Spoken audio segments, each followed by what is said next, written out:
In May 1993, three young boys vanished in a small town called West Memphis. After a horrific search, their bodies were found in a wooded area, tied up and brutally assaulted. What followed was a decades-long legal battle, filled with claims of satanic rituals, coerced confessions, and worldwide public support. This is the story behind what became known as the West Memphis Three.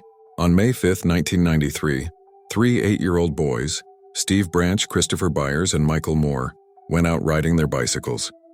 The next day, their bodies were found in a drainage ditch in an area known as Robin Hood Hills. They were naked, bound with their own shoelaces, and severely beaten.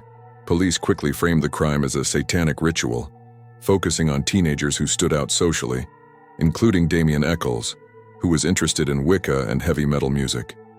Police targeted Damien Eccles, 18, Jason Baldwin, 16, and Jesse Miskelly Jr., 17. No clear murder weapon or strong physical evidence initially tied them to the crime scene. Miskelly, who had an IQ around 72 according to some reports, was interrogated for 12 hours without an attorney or parent. He eventually confessed, then recanted, claiming he was exhausted and pressured during the interrogation. He was tried first, with the prosecution relying heavily on his confession, while the defense argued it was coerced. He was convicted of first and second-degree murder and sentenced to life imprisonment plus 40 years. Eccles and Baldwin were tried together shortly after. The prosecution centered their argument on satanic ritual theory and brought in a so-called occult expert to support it.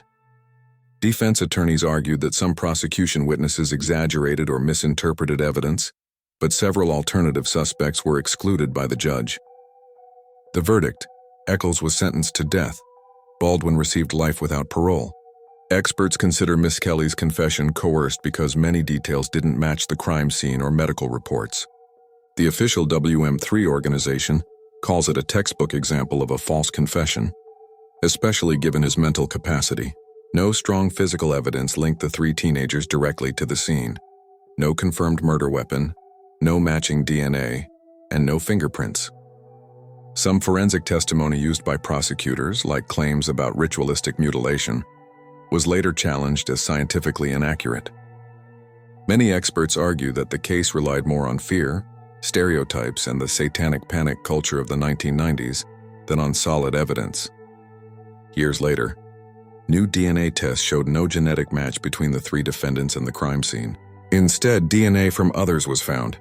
In 2011, they were released using an offered plea, allowing them to maintain their innocence while legally entering a guilty plea to secure their freedom. In 2024, the Arkansas Supreme Court approved new DNA testing on old evidence after years of legal battles. In 2025, a judge approved additional DNA testing on evidence, including the shoelaces used to bind the victims, a major development that could uncover the truth.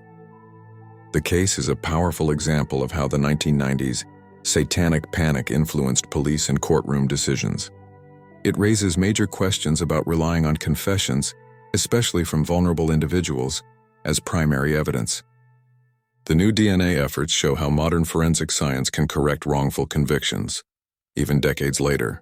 The broader lesson: justice must rely on solid evidence, not fear, stereotypes, or public panic. The West Memphis Three case is a stark reminder that justice isn't only what happens inside a courtroom. It demands constant re-examination, especially when evidence or investigative practices raise serious doubts. Were the three young men wrongfully convicted? Will new DNA testing finally reveal the full truth? Subscribe to Behind the Verdict for more cases and share your thoughts. Do you believe the West Memphis Three will eventually be fully exonerated?